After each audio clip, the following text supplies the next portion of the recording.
I'm Marika from My Creative Quilts, and this is part 4 of the double Irish chain quilt sew along. In part 1 we discussed how the pattern itself, what we were going to do. Part 2 we talked about the calculating the fabric, and then part 3 we talked about cutting the fabric. So now we're talking about sewing the pieces together into the blocks.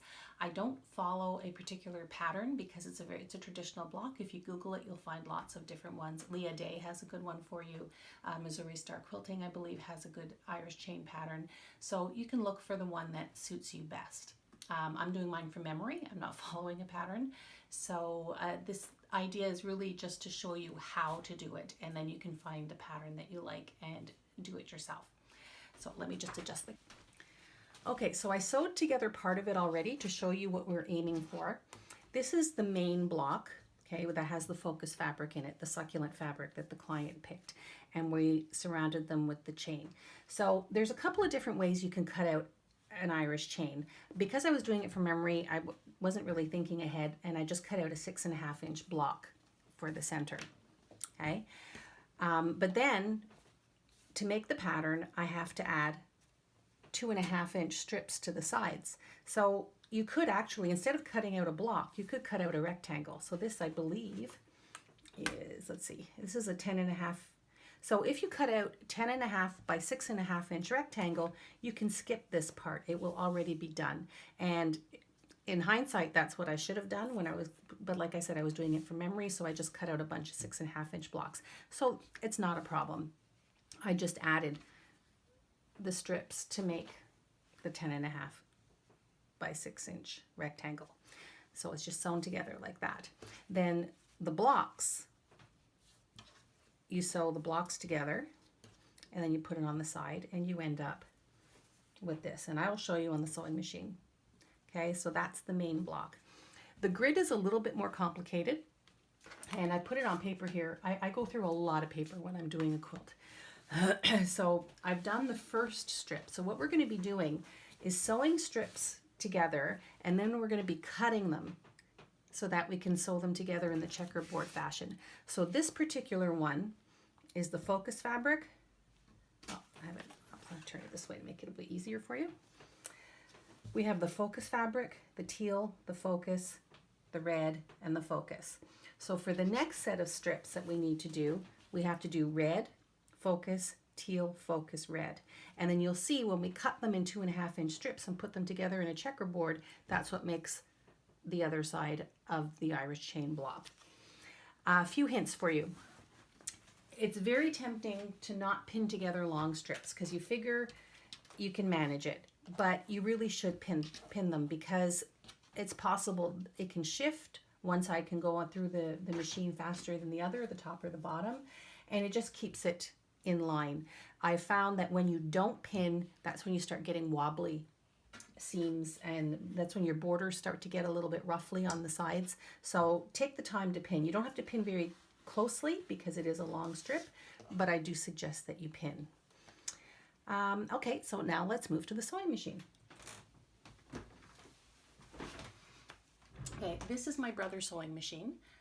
It's the one I use most often. You don't have to have a fancy machine to work on. I have a 1949 featherweight that I use as well, and it just depends on the mood I'm in. The featherweight I like, it makes really good piecing, but this machine is set up and out, so that's what I'm going to be using.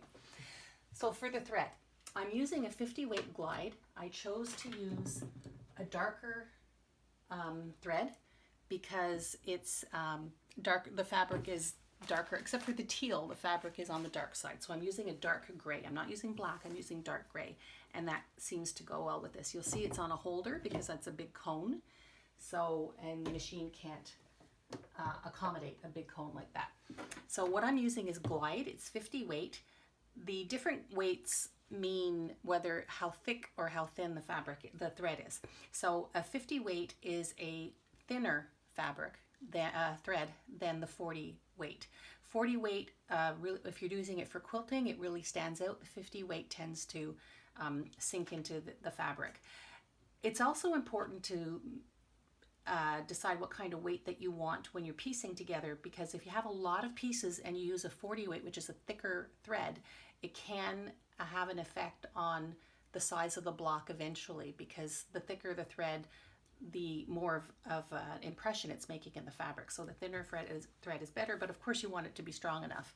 So I find 50 weight is good. I like it. I like glide. And but you know, every machine is different.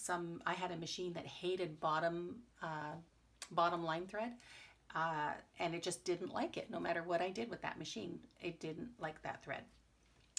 So now we also have we have to be very careful with our 1/4 inch seam. This is important because you have to be consistent, okay? Sometimes you might see a pattern that says scant 1/4 inch seam, and that means it's as scant as possible without an extra thread on the side, because it's very important to make your points or your corners meet. Some machines, the machine I had before this one, a Janome, had a plastic guide that you could stick here and it came out all the way down here, and that was great for when I was feeding my fabric through because it really kept it in line. Some people will draw a line on the machine. Some people will put a pile of masking tape or sticky notes or something to help glide it through. You can do that. This is a 1/4 inch foot, and so if I glide my fabric along the foot, it will keep it at a 1/4 inch. And if you don't have a 1/4 inch foot, I'm trying to get this back on there. There we go. I use this for my featherweight. It's a magnetic thing, so you can put it at a 1/4 inch, and it acts as your guide there. So I don't need it for this machine, but I do use it on my featherweight. Okay, so let's go. So I have my fabric is pinned. I'm just getting my pin cushion. Keep it on the side here. And I'm going to start on this end at the top. If you're chain piecing, which I'll explain later, you don't stop and start. And when I'm doing the beginning, I don't stop and start because we're going to be cutting the edges off. So a few little hints. This machine has an automatic cutter on it, scissors. It'll cut the fabric, the thread. I don't want it to cut the fabric. But sometimes I'm sewing something that I don't want to cut. I need to either pull it long because I won't need the tail end, or there's a lot of different reasons why I might not want this to cut. But I am a very well-trained, muscle-trained person, and I press that scissors a lot. So if I'm doing a quilt or I'm working on something that I don't want to cut it, I put a piece of masking tape over it, because otherwise I just automatically end up kicking myself because I've caused a problem. So that's just a little hint. So I'm just going to drop my foot, and see, it's at a 1/4 inch. So I'm just going to slowly start. Oh, my thread is out. I'm not sure why that happened. So another thing this machine has is an automatic threader, which is great. I love it. There we go. Okay, so let's start again. I'm just going to backtrack a little bit so we have that. Okay, so we're just sewing along. This is a new needle. I put in a new needle with every project. Needles are not expensive, so if you can afford it, I know some people on very tight budget, so you know, you have to kind of do what's right for you. But it's not always easy to tell if your needle isn't sharp enough until it snags on the fabric or makes a bigger hole than it should. You'll also start to hear a real thumping noise on the fabric if the needle is not sharp enough. So I just automatically change it. I have a universal needle in there right now. When I'm quilting on this machine, I'll use a top stitch or a quilting needle, but this is a universal. It's fine. If you want to learn about needles, there are some great websites that talk about the different types of needles that there are: ballpoint, sharp, denim, leather, universal, top stitch, and the different sizes, because some threads need a wider eye in the needle to get through. So you can see we're just going along. Now normally I would have a whole bunch of these, and so I wouldn't stop. I would just continue along like this, and then as we got to the end, I would start feeding in the next one, and that way you're not stopping and starting and cutting. And if you're doing a lot of pieces, whoa, is that ever linty? I did not clean this after I finished the last project. That's not good. I'm gonna have to clean that before we continue. So anyway, so that's where we are there. So I've sewn the seams together like that. Then what else I need to do is sew my sides. for the blocks, if I want to make another main block, I need to sew my sides. So sometimes I pin these, sometimes I don't. It's not as vital as the longer pieces, but because I'm showing you how to do it, I will do it properly. So there we go, put that there, put that there.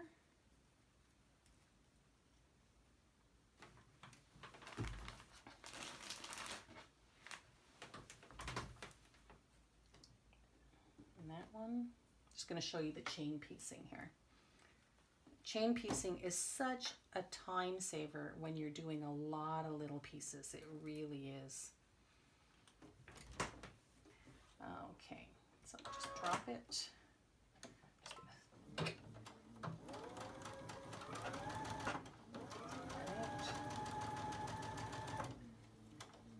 Then we just start the next one. See, I'm not stopping, I'm just cutting. Like that. And then I'm going to do the other side. Now another thing I do, it's called leaders and enders. This is just a piece of scrap fabric, but I have lots of little squares together that I'm making into a scrappy quilt. So, and they're called leaders and enders. So what I do is, let's say I'll put that there. I'll start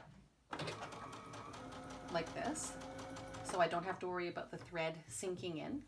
Let me cut this apart. And then I go straight into, because when you have a small piece that you're cutting, sometimes the needle will try and push the fabric down into the hole. This prevents that from happening. And then if what you do is if you end it, that's why they call it leaders and enders. So that's finished. So now there's another piece of scrap, or it would be the pieces that I'm doing. And there you go. So I'm not going to cut it. I don't need to cut it. I'm just going to cut these off. And I've got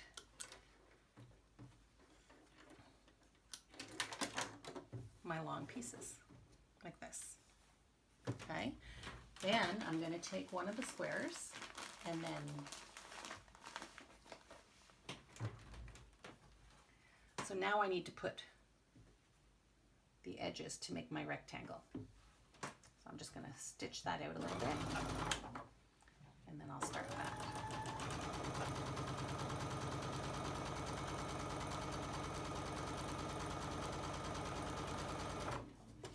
Get my little piece here.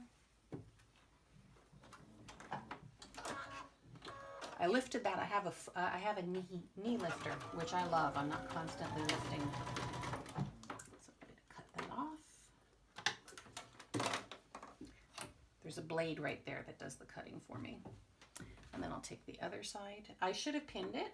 I guess I'm in a little bit of a, not a rush, but it's short enough that I don't have to worry about it. Oh, that's getting stuck. The thread got stuck on there.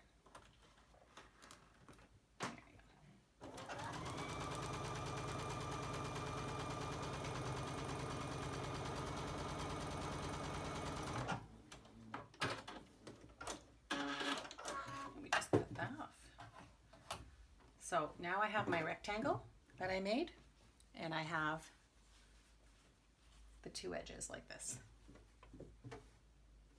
So now we're going to go to the pressing board, because I call it a pressing board, not an ironing board, because we don't iron, and I'm going to show you the difference. Okay, when you're ironing something, you're kind of forcing it into shape, okay?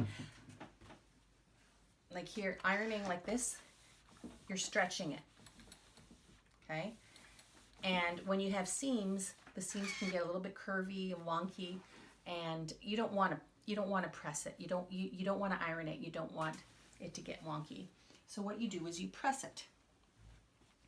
And where's the one that I just sewed together? I'm all mixed up here now.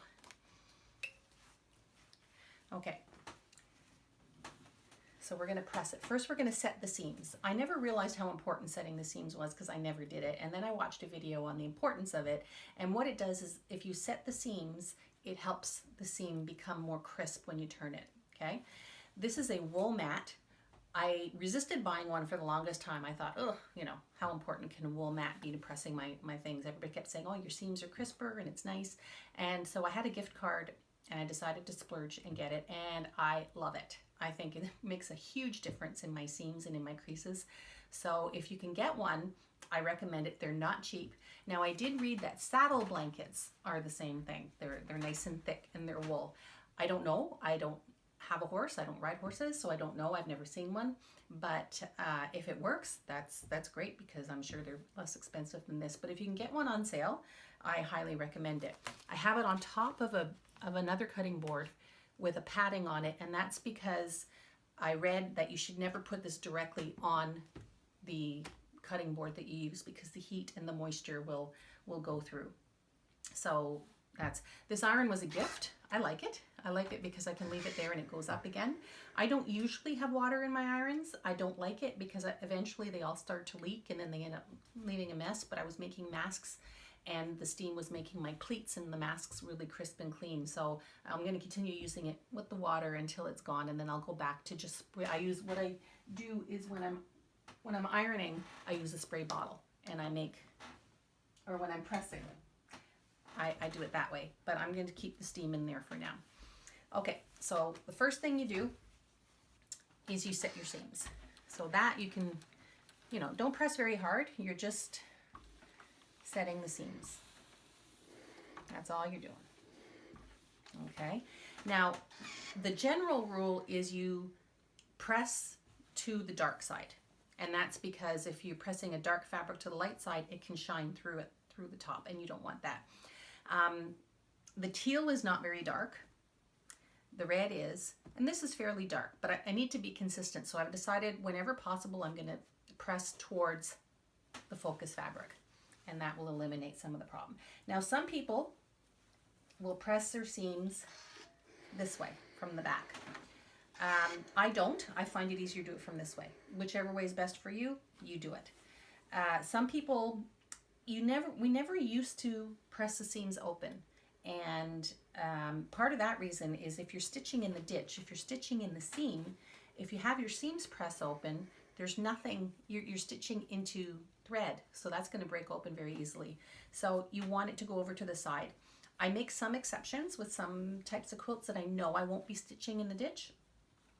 If there's lots and lots of seams and corners meeting, then it's easier to do it open.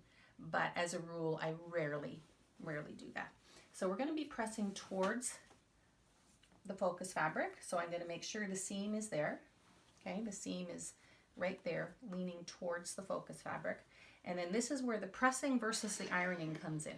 Okay, I just very gently wiggle it just a little bit because I want to make it hot. Okay, so don't press. You're not ironing a shirt. Okay, not that many people do anymore. My husband does, actually. He likes his shirts ironed and he irons them. I prefer the dryer. You throw it in the dryer and run like heck when the buzzer goes. But he likes his shirts ironed. And I also don't use an ironing board anymore because this gives me more space. I just prefer it. So I just have this on my cutting board. And see how nice and flat that is? That's because of the wool. I never had such beautiful seams before I bought this. So my next step for this is your second step.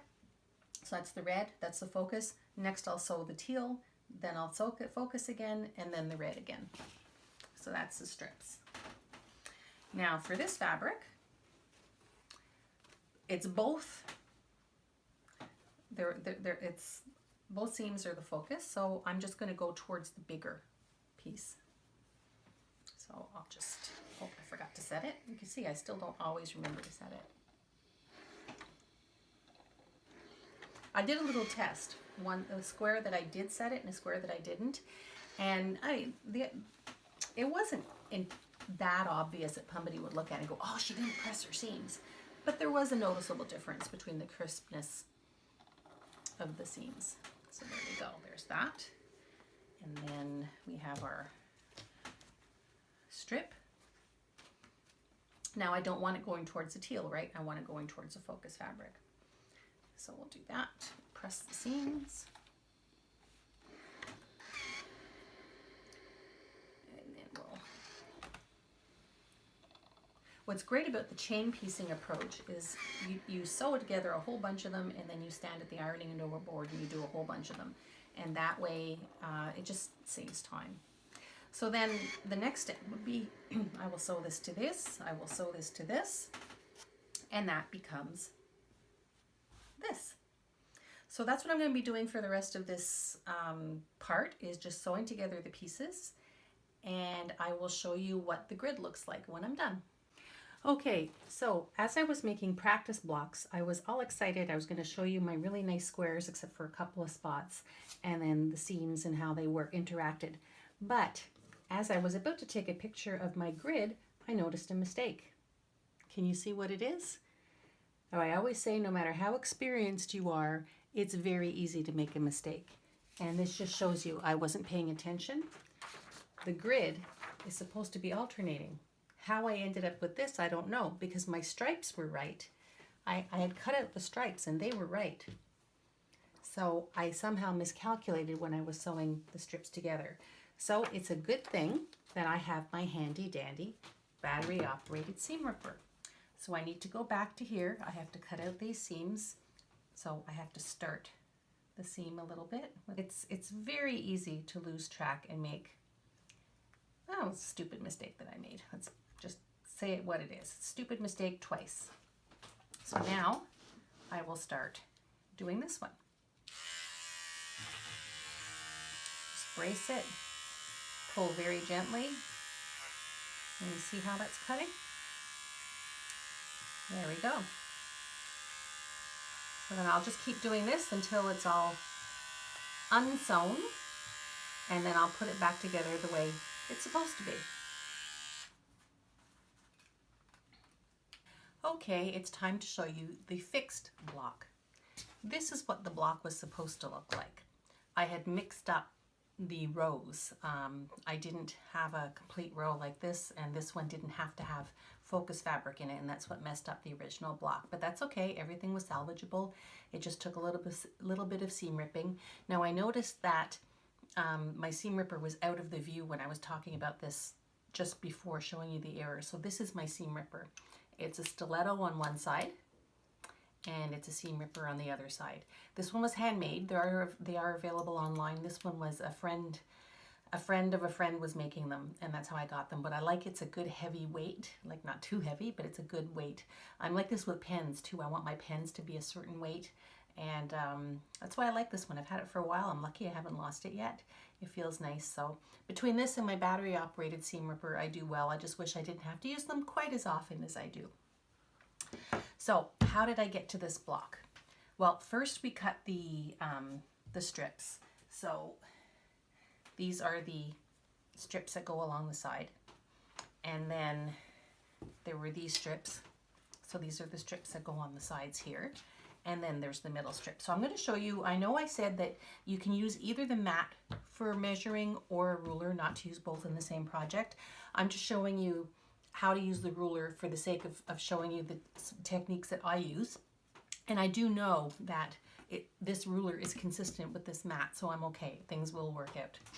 So you've sewn together the strips, and now we need 2.5 inch so we get the checkerboard. So what I've done is I've taped a piece of paper here, because it's very easy when you're hurrying, not really paying attention, to put it on the wrong one. I want 2.5 inches, but even with the tape on there, I still managed to cut 2 3/4 once. So even with the reminder, you still might make a mistake, so still be careful. So I want 2.5 inches wide. Actually, I should show you first. First, what you have to do is trim your edge. Now, this you need to be extremely careful about, because if you're cutting from a cut edge, if it's slightly wonky, if it's slightly off, all your future cuts will be off. So you really need to make sure this is as clear and as straight as can be. So not only am I lining it up here, I'm lining it up, I'm taking the lines of the ruler and making sure that they line up all across. So that looks pretty straight to me. I'm going to give it a cut, and that will be my, oops, I changed the blade and it looks like something didn't go right. You know what, I have probably a little too tight. I should not have had to press that hard. I also should have checked it before I started showing you. Okay, so there's my clean edge. Now, we're going to be moving 2.5 inches, 2.5 to 2.5. It's impossible to be perfectly straight each time. So every cut you make will be slightly off in either direction to the point that it starts to become noticeable. So what I do after a few cuts, I trim the edge again, just to make sure I don't start getting all slanted. With bigger quilts, with bigger blocks and pieces, is not as obvious, but when you're cutting 2.5 inch squares and strips, it does really start to show. So here's the 2.5 inches. I'm going to take my trusty rotary cutter, and okay, there's something wrong with that cutter. It should not be doing that. I'm not sure what it is. I'm going to have to figure that out. So there's one piece. So what we're going to do is just cut all along until we have, okay, there's something definitely wrong with that one. I'm going to have to figure that out. Okay, and then we have the middle one. We're only going to need one of these per block. I've already trimmed off the edge, and we're just going to do that. Oops, 2.5 inches.